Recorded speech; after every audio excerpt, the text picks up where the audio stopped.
हे बघा ताई, हे तुमच्या बाळाचं आता 10 महिन्याला वजन 6.5 आहे. आम्ही या चार्टवर मॅपिंग केलं ना तर हे खूप कमी आहे, कुपोषित आहे बाळ. ठीक आहे.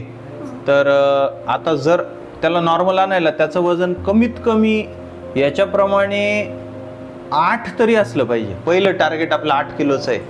तर मला सांगा, खायला काय देता तुम्ही त्याला? हां, सेरलॅक. अजून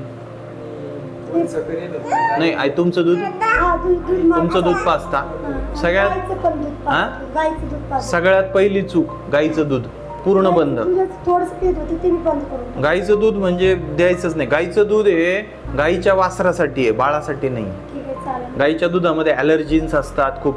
ती जितकं गाईचं दूध पिईल ना तितकी ती बारीक होत जाईल. तर हे बघा, 6 महिन्यानंतर बाळाची गरज बदलते. त्याला वरचं अन्न लागतं, दूध सोडून. तुमचं दूध पण थोडंफार ठीक आहे, पण फक्त तुमच्या दुधावरती राहिली तरी ती बारीकच होत जाणार आहे, लक्षात ठेवा. 10 महिन्याला. नाही घरी हे बघा, सगळ्यात आधी पहिली गोष्ट, गाईचं दूध बंद. तुमचं दूध तिला पाजणं कमी करा. तिला घरातलं जे काही अन्न आहे ना ते घट्ट करून द्यायला सुरुवात करा. काय काय देऊ शकता तुम्ही? शिरा देऊ शकता. खिचडी बारीक करून देऊ शकता. साखर जास्त नका टाकू, कमी टाका, थोडी कमी टाका.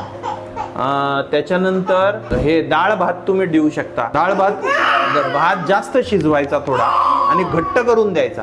घट्ट म्हणजे आता तिला कुठलंच अन्न पातळ नाही द्यायचं. चमच्यामध्ये घेतल्यावर खाली पडलं नाही पाहिजे लगेच. त्याच्यानंतर दूध चपाती देऊ शकता. डाळी सगळ्या दलिया देऊ शकता. दलिया, मुगाच्या डाळीचा हलवा देऊ शकता. मुगाच्या डाळीचा शिरा, साखर कमी. तुम्ही घरामध्ये तुम्ही जे जे खाता ते सगळं तुम्ही तिला देऊ शकता. आधी तुम्ही सगळ्यात पहिले दूध कमी करा. आणि तुम्ही जे म्हणता ना की मग ती खाईल काय, तुमचं तुम्ही म्हणत होते ना, असू द्या, त्याची गरज नाही. आता 6 महिने झाले ना, आता वरचं अन्न तुम्ही जे म्हणता ना, जोपर्यंत तुम्ही वरचं अन्न देणार नाही तिला,